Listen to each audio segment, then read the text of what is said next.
శ్రీకృష్ణపరబ్రహ్మణే నమః. ఓం గంగణపతయే నమః. అసలు మన భారతీయ సంస్కృతి చాలా విశిష్టమైనది.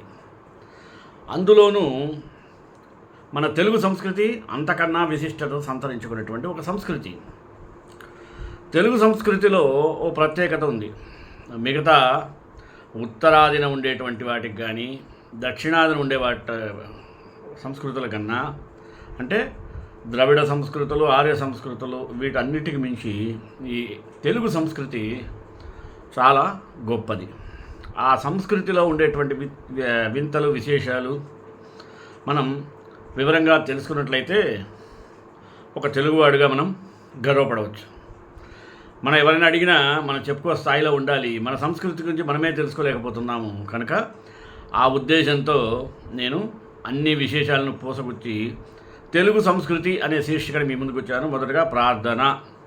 గురవే సర్వలోకానాం విషజే భవరోగిణాం నిధయే సర్వవిద్యానాం దక్షిణామూర్తయే నమః. ప్రాచీన భాషగా గుర్తింపబడినటువంటి తెలుగు యొక్క సాహిత్య సంస్కృతి చాలా విస్తృతమైనది. అనేక ప్రాచీన కవులు, రచయితల వలన తెలుగులో ఉత్థాన పదాన్ని చేరినది. ఆధ్యాత్మిక, సంగీత, తత్వరచనలకు అనువుగా ఉండటంతో తెలుగువారిలో పాటు తెలుగేతరుల మెప్పు కూడా పొందినది ఈ సంస్కృతి. ఇటాలియన్ భాష వలె అజంతాలతో ఉండటం వలన ఇటాలియన్ ఆఫ్ ది ఈస్ట్ అని సంబోధించబడ్డది ఈ తెలుగు సంస్కృతి. అంతరించిపోతున్నటువంటి అద్భుత భాషకి మరలా జవసత్వాలను అందించిన చార్లెస్ ఫిలిప్ బ్రౌన్ తెలుగు ఖండాంతరాలకి వ్యాప్తి పొందింది. అనేక ఆధునిక రచయితలు తెలుగు భాషని కొత్త పుంతలు తొక్కించారు. బెంగళూరు, చెన్నై నగరాలలో ఆంధ్ర శైలి భోజనశాలలు కూడా విరివిగా ఉండటం, వీటితో తెలుగువారితో పాటు స్థానికులు, స్థానికేతరులు వచ్చి సుష్టుగా భోంచేసి వెళ్ళడం తెలుగువారి ఆహారం యొక్క ప్రాశస్త్యం గురించి చెప్పకనే చెప్తాయి. ఇంకా గోంగూర, తాపేశ్వరం, కాజా, పూతరేకులు, ఆవకాయ, ఇరానీ చాయ్, హైదరాబాదీ బిర్యానీ, హలీం, ఇవన్నీ కూడా తెలుగువారి వంటలుగా సుప్రసిద్ధాలు. ఇక మనలో ఉండేటువంటి కళలు. ఆంధ్ర ప్రజలు తమ జీవన విధానంలో వినోదానికి ఎప్పుడు పెద్దపీటనే వేశారు. కళాకారులను, కళలను గుర్తించి గౌరవించటమే కాకుండా పోషించుట చేతనే చాలా కాలం అజరామరంగా జీవించాయి. ఆంగ్ల భాష విస్తృతమై విద్యుతాధార వినోదం ప్రజలకు అందుబాటులోకి రావడంతో మెల్లమెల్లగా ఒక్కొక్క కళ కనుమరుగవుతూ ప్రస్తుతం అంతరించే దుస్థితికి చేరుకున్నాయి. అలాంటి కళల గురించి మనం తెలుసుకుంటే వాటిని ఎప్పుడైనా ఆదరించడానికి ముందుకు రావచ్చేమో అనే ఉద్దేశంతో మొదటగా ముగ్గులు. అందమైన ముగ్గులు వేయడానికి ఇదొక పద్ధతి. తూర్పు తెల్లవారుతుండగా పొగమంచు ఇంకా వెచ్చిపోకముందే ముంగిట రకరకాల ముగ్గులు వరిపిండితోనూ సున్నపు పిండితోనూ వేసి వాటి మధ్య బంతిపూలు తురివిన గొబ్బిళ్ళు పెట్టి ఆడపిల్లలు తెలుగు పల్లెటూళ్ళలో ధనుర్మాస శోభకు వన్నెలు చేకూరుస్తారు. ముగ్గు అనేది కేవలం సంస్కృతి సాంప్రదాయాల్లో భాగం మాత్రమే కాదు, దీని వెనుక శాస్త్రీయ అంశం కూడా దాగి ఉంది.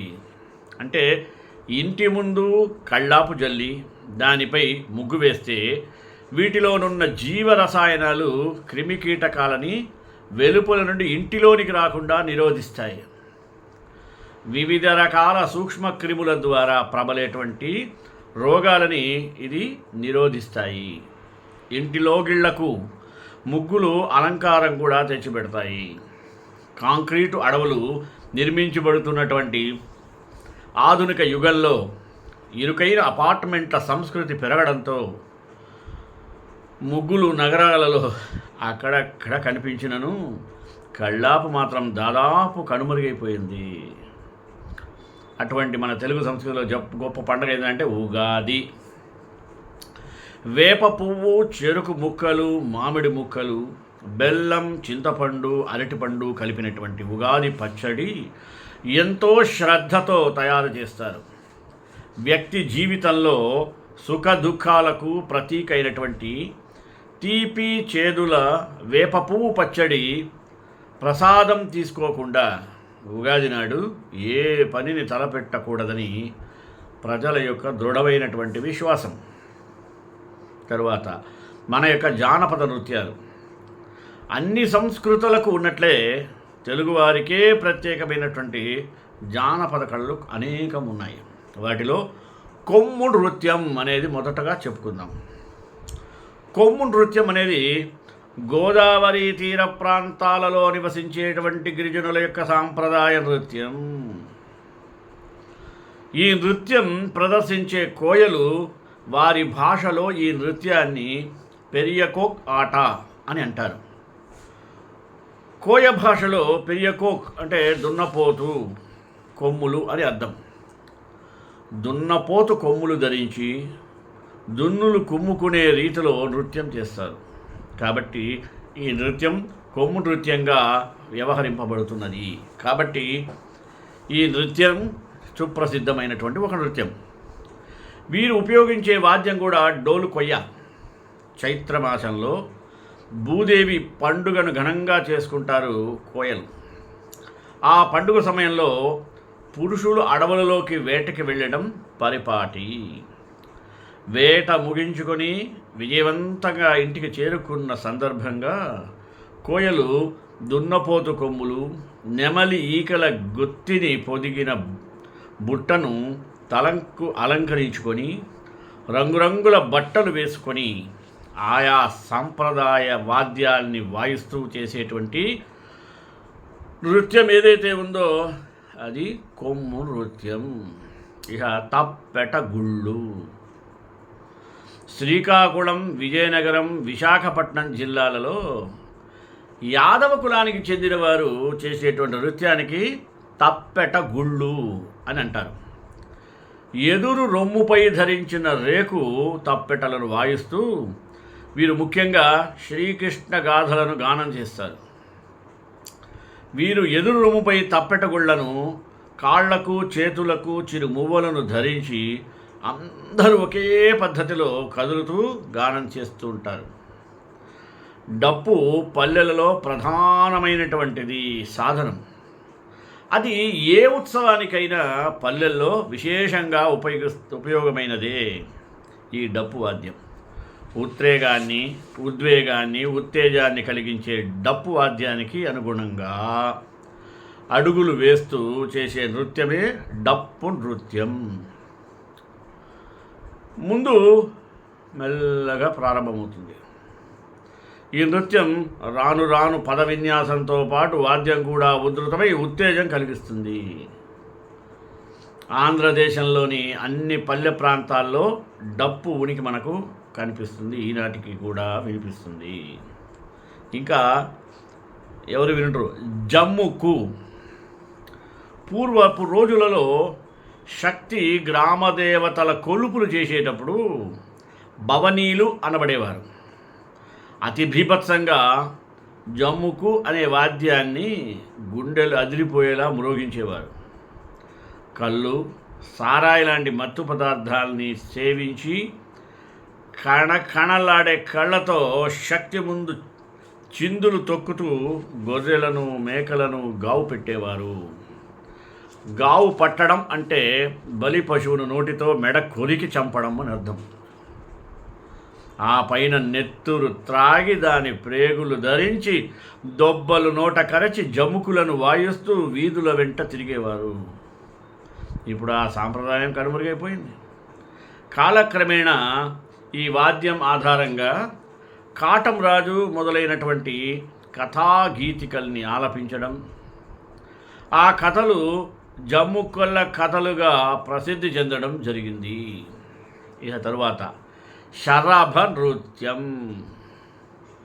దేహం నిండా విభూతి పుండ్రాలు ధరించి శరభ శరభ శరభ శరభ అని వీరంగం వేస్తూ చిందు తొక్కుతూ పొడవాటి పలుపు తాడుతో వీపులపై తాటించుకుంటూ ఖడ్గాలను చేత ధరించి వాటిని ఇలా అలా తిప్పుతూ నృత్యం చేస్తారు. ఇది కూడా పల్లెలలో ప్రసిద్ధమైనటువంటి జానపద కళ. ఇప్పటికీ ఈ నృత్యాన్ని చాలా చోట్ల వీరభద్రస్వామి దేవాలయాలలో నిప్పుల గుండెం తొక్కే సందర్భాలలో మనం చూడవచ్చును. ఉరుముల నృత్యం. వీరభద్ర ప్రస్థాయం అనున్నది వీరశైవులు భక్తితో వీరభద్రుని పూజిస్తారు అన్నమాట. ఈ కార్యక్రమంలో దండకలు బాగా ఉంటాయి. డప్పరి నృత్యం, గొంతెలమ్మ అశ్వనృత్యం, బాలకం నృత్యం, చెంచు నృత్యం, ఘట నృత్యం లేదా గరగ నృత్యంగా పిలిచేటువంటి ఈ ప్రక్రియలో తలపై కలశాకారం కలిగిన ఘటాన్ని ఎత్తుకొని డప్పుల శబ్దానికి లయగా నృత్యం చేస్తారు కళాకారులు. 5 లేదా 3 సర్పాల ఘటాలతో జాతరలలో ఎక్కువగా వేరు నృత్యం కూడా చేస్తుంటారు. జానపద కళలు. కొమ్మదాసరి, చిందు భాగవతం, కాశికావడి, మందుల వారి వేషాలు బుట్టబొమ్మలు ఆంధ్ర ప్రాంతములో వెళ్ళి ఊరేగింపులలోనూ దేవుని కళ్యాణ ఉత్సవ సమయాల్లోనూ పెద్ద పెద్ద తిరునాళ్ళలోపు జాతరలలోనూ వినోదం కొరకు ఈ ప్రదర్శింపబడుతూ ఉంటాయి. బుట్టబొమ్మలు ప్రజా సమూహాల మధ్య ఎత్తుగా ఉండి అందరికీ కనిపించేటువంటి తీరులో అందరినీ ఆకర్షిస్తూ ఉంటాయి. బుట్టబొమ్మలు ఎత్తుగా ఉండి నడుమేమో భాగం నుండి క్రిందికి దిగే కొద్దీ లోపల ఖాళీగా మారుతూ పెద్దగా బుట్ట బొమ్మలాగా తయారవుతారు. అలాగే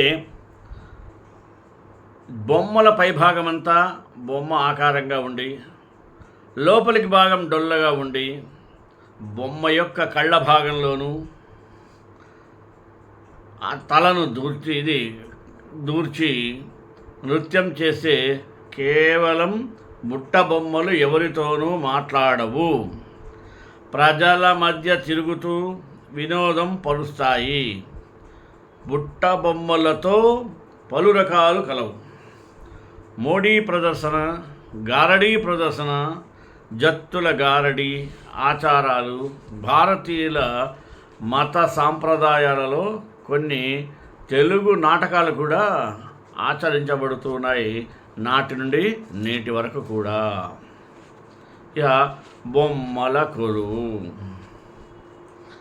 దీన్ని ఏడాది పొడుగునా అల్మారాలలో దాగినటువంటి రంగురంగుల దేవతల బొమ్మలు, జంతువుల బొమ్మలు, దొరబొమ్మలు, దేశభక్తుల బొమ్మలు కొన్ని ప్రాంతాలలో సంక్రాంతికి, మరికొన్ని ప్రాంతాలలో మరి దసరాకి ప్రత్యక్షమై ధూప దీప నైవేద్యాలతో అనుకుంటూ కొలువు తీరుతాయి. బొమ్మల కొలువు అప్పుడు చిన్న పిల్లలతో పెట్టించి చుట్టూ ప్రక్కల నివసించేటువంటి ఇలాంటిలను పిలిచి రాజు రాణి లేదా పెళ్లి కొడుకు పెళ్లి కూతురు బొమ్మలకు పెళ్లి చేయడము లేదా పేరంటం చేయడము చేసి వచ్చినటువంటి ఇల్లాళ్లకు వాయనము ఇచ్చి పంపించడం చేస్తూ ఉంటారు. కొన్ని ప్రాంతాలలో ఇలా జరుగుతాయి. ఇప్పుడు భజన, ఉత్సవాలు, ప్రభలు అంటే మనకి కోటప్పకొండ గుర్తొస్తుంది. కోటప్పకొండలో తిరునాళ్లకు వెళుతున్న ప్రతి వ్యక్తి కూడా ఈ యొక్క అందానుభూతిని అనుభవించి తీరాల్సిందే.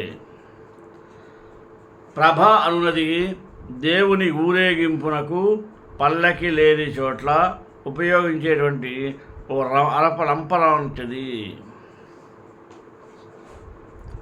చిన్న చిన్న దేవాలయం 2 కర్రలపై నలుగురు పట్టుకునేలా ఒక అరపను చేసి దానిపై దేవుని విగ్రహాన్ని లేదా బొమ్మను పెట్టి వెనుక దేవాలయం మాదిరి ఒక కట్టడాన్ని చెలికపాటి రంగుతో, ఒక కట్టడాన్ని దుడ్డు కర్రలతో, రంగుల కాగితాలతో తయారు చేసి దానిపై దేవదేవులు ఊరేగించేవారు.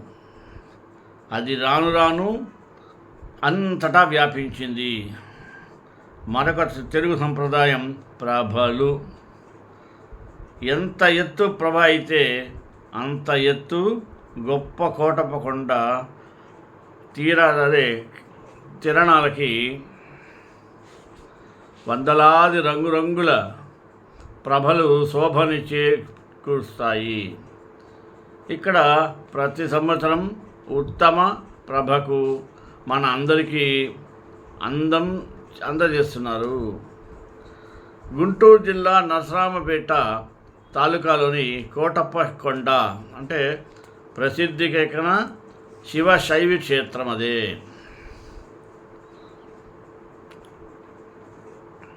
మహాశివరాత్రికి చాలా పెద్ద ఎత్తున తిరునాళ్ళు జరుగుతాయి. లక్షలాది భక్తులు ఆనాడు అక్కడే తిరుగుతూ ఉంటారు. ఉత్సవాలకు హాజరవుతారు. ముఖ్యంగా చూడవలసింది ప్రభల ప్రదర్శన. వందలాదిగా ప్రభలు ఆ ఉత్తరాయణంలో వస్తే అవి మనకు సంక్రమిస్తుంది. ఇంకా కోలాటం మరియు వీరంగం, హరికథలు మొదలగునవి కూడా ఉంటాయి. వీరంగం, హరికథలు మొదలగునవి కూడా ఉంటాయి. తలనీలాల మొక్కుబడులకు కూడా ఈ క్షేత్రం చాలా ప్రశస్తమైనది. శివరాత్రులకి రుద్రాభిషేకం, సహస్రనామార్చనలు జరుగుతాయి. కాబట్టి మనం ఇక్కడ శివుడిని కోటేశ్వరుడు అని, వెంకటేశ్వర స్వామి అని మన దైవాన్ని పిలుచుకుంటూ ఉంటాం ఈ భూలోకంలో. ఆ పేరే తెలుగులో కోటప్ప అయింది అంటారు. మరి తెప్పోత్సవాలు అంటారేమో. విజయవాడ కనకదుర్గమ్మ అమ్మవారి ఆలయంతో విజయనగరం దశమి రాత్రి ఉత్సవాలు చూసుకొని ఆఖరి వరకు కృష్ణానదిలో తెప్పోత్సవము రోజున జరుగుతుంది. మాంస ఆకారంలో రమణీయంగా అలంకరిస్తారు. దానిలో అమ్మగారిని ఉంచినది లేది భక్తులకు అది కన్నుల పండుగ. బుర్రకథ కళాకారులు ప్రబోధానికి, ప్రచారానికి సాధనంగా మన వాళ్ళు విస్తృతంగా కళారూపం ఒక బుర్రకథ. యక్షగాన పుత్రి కలయిక జంగం కథ. శారద కథలకు రూపొందించడమే బుర్రకథ. అది సంగీతాన్ని తలపోసేటువంటిది. అలాగే ఈ సెల్లు తీసేసినప్పుడు వీరగాథను గానం చేసేందుకు ఈ ప్రక్రియ ప్రచార సాధనంగా ఎంతగానో గుర్తుపెట్టుకునే వస్తువుగా కనబడుతుంది. ఈ మధ్య ఎందరెందరో ఏ కళ విశేషులు బుర్రకథనే జీవనాధారం చేసుకొని బ్రతుకు అలా వెళ్ళబుచ్చుతున్నారు. నాజర్ వెల్నాడు యుద్ధం, బొబ్బిలి రాజాల యొక్క యుద్ధం తరువాత బహుళ ప్రచారం పొందినటువంటి ఇది బుర్రకథ. బుర్రకథ ప్రాచీనమైనటువంటి తెలుగు ధనముగా ఉండే ఈ ప్రదర్శనలో మధ్యపాత్ర దారి ముఖ్య కథానాయకునిగాను, మిగిలిన ఇద్దరిలో ఒకరు వంత పాడటం, మరొకరు హాస్య కథకులుగా ఉండటం జరుగుతుంది. సాధారణంగా ఇది నిలుచుని చెప్పే కథ అయినా బుర్రకథ చెప్పి కోసం కుర్చీని కూడా బుర్రకథ చెప్పి ఆ స్తోత్రరత్నాలు వ్యూహింపజేస్తారు. బుర్రకథ నిలుచుని చెప్పే కథ అయినప్పటికీ కొన్ని చోట్ల కూర్చుని కూడా బుర్రకథ చెప్పి శ్రోతలను రంజింపజేయగలవారు కొన్ని ప్రాంతాల్లో ఉన్నారు. ఇప్పటికీ పశ్చిమ గోదావరి జిల్లా కనుక వెళ్ళినట్లయితే పాలకొల్లు సమీపాన దొడ్డిపట్ల గ్రామంలో కూర్చొని బుర్రకథ చెప్పే బృందాలు ఉన్నాయి. ఇక బుడిగే జంగాలు. బుర్రకథలకు పూర్వపు రూపమే జంగం కథ. ఈ కథను చెప్పేవారినే జంగాలని, బుడిగ జంగాలని అంటారు. ఒకప్పుడు దేశభక్తి ప్రచారాలకు ఎంతో తోడ్పడిన ప్రస్తుతం తెరమరుగై కొందరి ఉదర పోషణార్థం కొరకే పనిచేస్తున్నాయి. ఇక హరికథ అన్నది తెలుగువారి సాంప్రదాయపు కళారూపం. హిందూ మతపరమైనటువంటి భక్తి కథలు, ప్రధానంగా హరిలీలలను సంగీత సాహిత్యాల సంగమంగా చెప్పడాన్ని హరికథ అంటారు. ఇంకా గిరిజన నృత్యాలు. గిరిజనులకు ప్రత్యేకమైన పలు ఆచారాలు తెలుగునాట కూడా ప్రబలమై ఉన్నాయి.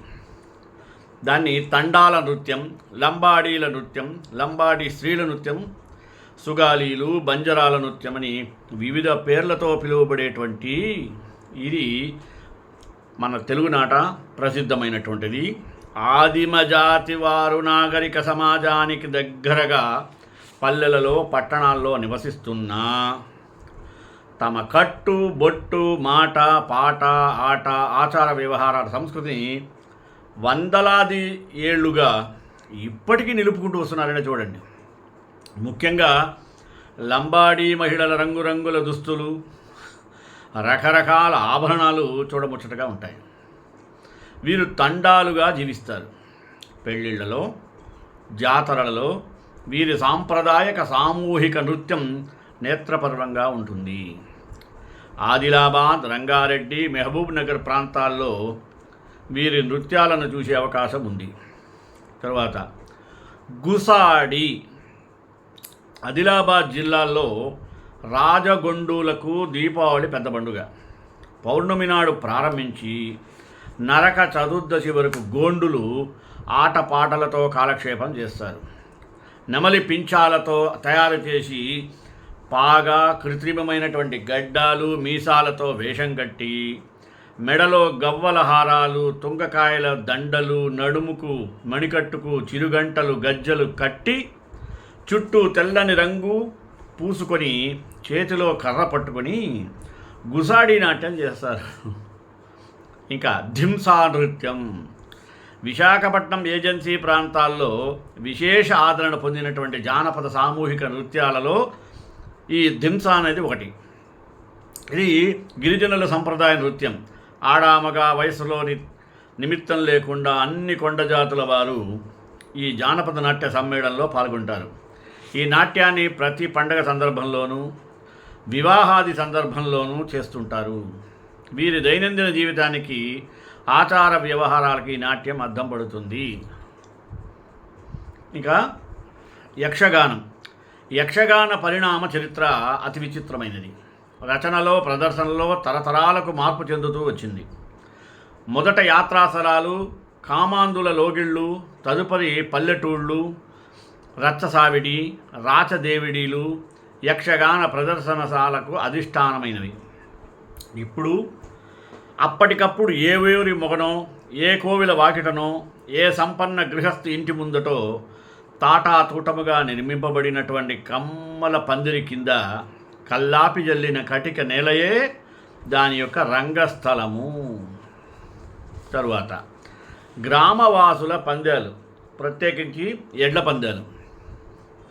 తెలుగు పల్లెల్లో ఎడ్ల బలాబలాను పరీక్షించేటువంటి బండలాగుడు పందాలు, సర్వసామాన్యమైన కోడి పందాలు. గ్రామీణ ప్రాంతాల్లో కోడి పందాలు ఇప్పుడు జంతు హింసగా వీటిని నిషేధించారు. కానీ ఒకప్పుడు సంక్రాంతికి ఊరూరా కోడి పందాలు తప్పనిసరిగా జరిగేవి. పల్నాటి యుద్ధానికి ఒక కారణం కోడి పందమే. ఒకప్పుడు గ్రామాల్లో కోడి పందాలు మాత్రమే కాదు, పందాలు జరిగే ప్రాంతంలో గుండాటలు, పేకాటలు, మ్యాజిక్ ప్రదర్శనలు, బొమ్మల దుకాణాలు, మిఠాయి దుకాణాలు, ఇలా వివిధములతో దాదాపు తిరునాళ్ళు వాతావరణపు ప్రతిబింబిస్తూ ఉండేవి. అందుచేత పందాలంటే ఉదయం నుంచే హడావుడి మొదలయ్యేది గ్రామాల్లో. పేరుకు నిషేధం విధించినా అక్కడక్కడ ఇప్పటికీ జరుగుతూనే ఉన్నాయి. ఇక సంచార ప్రదర్శనలు, పకటి వేషం. పకటి వేష కళాకారులకు రంగస్థలంతో నిమిత్తం లేదు. పాత్రోచితము, రసోచితము, ప్రాంతీయోచితమైనటువంటి వేష భాషలతో, నృత్య గానాలతో పట్టపగలు వేషాలు వేసుకొని హావభావ నటనలు జిరికిస్తూ రాగమేళ తాళాలతో పండిత పామరులను మెప్పించడం పకటి వేష కళాకారులకు వెన్నతో పెట్టిన విద్య. వీరు ఊరూరా తిరుగుతూ ప్రదర్శించే ఈ రకాలైన ప్రక్రియల్లో యక్షగానం కూడా ఒకటి. ఇహ జంగమ దేవరలు. తలపైన ఫణిచక్రం కలిగినటువంటి కిరీటం, నుదుట విభూతి రేఖలు, చంకలో జోలే, ఒక చేతిలో ఇత్తడి గంట, మరో చేతిలో కర్ర, జంగదేవతల ఆహార్యంగా ఉంటుంది. సంక్రాంతి రోజుల్లో బుడబుక్కలవాడు అర్ధరాత్రి వచ్చి బుడబుక్కని వాయిస్తూ వెళ్ళగానే వేకువ జామున శంఖం ఊదుతూ ఘంటాన్ని మ్రోగిస్తూ శివుని కీర్తిస్తూ జంగదేవర ఊరంతా కలియత్తిరుగుతూ ప్రతి ఇంటి ముందు ఆగి గృహస్థులను దీవిస్తూ ముందుకు కదులుతాడు బుడబుక్కలవాడు. ఇప్పుడు బుడబుక్కల వాళ్ళు ఎక్కడా కనిపించడం లేదు. గతంలో బుడబుక్కల వాళ్ళు శ్మశానం సమీపంలో నివసించేవాళ్ళు. వీరి కాటికాపర్లు. ఏడాదిలో ఒకసారి మాత్రమే గ్రామాల్లోకి వచ్చేవాళ్ళు. సంక్రాంతి పండుగకు ముందు కేవలం 10 రోజుల పాటు మాత్రమే వీళ్ళు ఊళ్ళోకి వచ్చేవాళ్ళు. తమ చేతిలో డమరకం తరహాలోని వాయిద్యాన్ని వాయించుకుంటూ ఇల్లిల్లు తిరిగి ఆ ఇంటికి సంబంధించిన భూత భవిష్యత్ వర్తమానాల గురించి రాగయుక్తంగా వినిపించేవారు. అప్పట్లో బుడబుక్కల వారి జోస్యాన్ని ప్రజలు ఎంతగానో విశ్వసించేవారు. శ్మశానంలో కొలువు ఉండేటువంటి రుద్రుడే వీరి నోట తమ జాతకాన్ని పలికిస్తారని నమ్మేవారు. జోస్యం తమకు అనుకూలంగా ఉన్నా ప్రతికూలంగా ఉన్నా ఇంటి యజమాని సదరు బుడబుక్కల వాడికి సంతృప్తి కలిగే ధాన్యాన్ని ముట్టజెప్పేవారు. ఇక పులివేషం. సర్కారు జిల్లాలలో దసరా పండుగకు, తెలంగాణలో పీర్ల పండుగకు పులివేషం కడతారు. డప్పు వాద్యానికి అనుగుణంగా అడుగులు వేస్తూ పులి ఇతర జంతువులను ఎలా ఒడుపుగా వేటాడుతుందో చక్కగా ప్రదర్శిస్తారు ఈ కళాకారులు.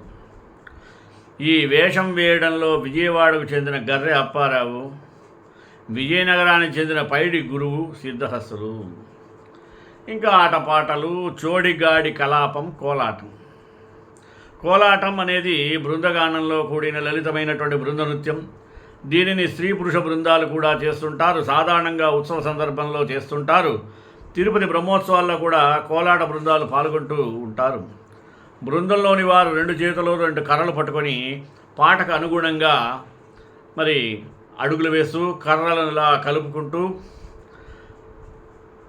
తాళం వేస్తూ నృత్యం సాగిస్తారు. బృందానికి ఒక నాయకుడు ఉంటాడు.